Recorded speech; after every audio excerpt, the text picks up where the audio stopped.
All right, happy Friday. It is March 27th, 2020, and today we're talking about writing about social studies. So yesterday, you were learning about how to write the outline, which is very important in order to write a paper correctly. So as you're going through this particular assignment, it starts on page 16 of 22 on the document. You are going to read through. I'm going to look at my computer at the same time. This is quite a bit of reading before you actually have to do something, right? It is going to talk about how to use historical imagination, very important.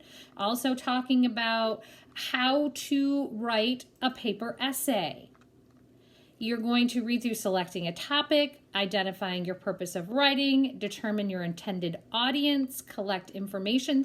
All of this is you are just reading. You are not actually going to do anything on paper until you get down to page, page 19 of 21, where it says practicing your skill. Right? So you're going to read all of that information on how to write a social studies paper, and then you're going to get to practicing your skill. And it tells you to practice your skill, answer the following questions. So you have 4 questions, and they are asking you, the first one says, what factor more than any other should affect how and what you write and why? So you're going to get that information directly from the reading that you did prior to getting here. So question number 2, why is it important to consider the intended audience for who you're writing? Well, right off the top of my head, if I'm going to write a social studies paper for 7th and 8th graders, I would write that differently than if I were going to write a social studies paper for, say, 3rd or 4th graders. It's going to depend on my language. It's going to depend on what information is important to include. And I'm going to make sure that as I'm walking through this essay for whatever grade or audience that I'm writing this for, is that it's understandable, right? So that's why the audience is so important. Who are you writing the paper for? Well, in this instance, you're writing the paper for me, right? So I have to be able to understand what you are writing about when you pick the topic, right? And you're going to be using Google to do this because you don't have a social studies textbook at your house. Now, mind you, if you happened to have taken your social studies binder home, that's going to make it a lot easier because you can do a lot of your writing from the information that you have in your binder. You can choose any one of the subjects that we've talked about thus far. However, if by chance, because we didn't know we were not heading back to school, if you didn't bring your social studies binder home, then you're just going to want to do that research via Google, and that's fine as well, right?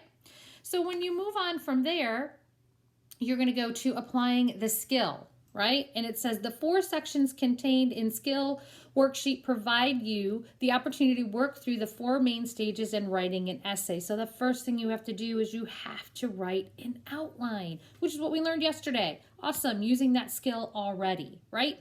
So it tells you, finally, on a separate sheet of paper, create an outline that will guide your writing. Use the checklist below to ensure that you complete the necessary tasks. So the first thing I need to see from you is an outline on the paper you're going to write. And you can go back to yesterday's information, but it does tell you, it puts it out here, topic selected, purpose of writing identified, audience determined, information collected, and outline completed. That's one. On another sheet of paper, you are going to write a draft. Now, if you send it via Google Docs, I'm able to go on and give notes on that for you to be able to fix that. If you're doing it on a separate sheet of paper and send me a picture, that's fine as well, if that's what you can do. But then you're going to find the information of what corrections need to be made in information that I'm going to send you via Google Classroom.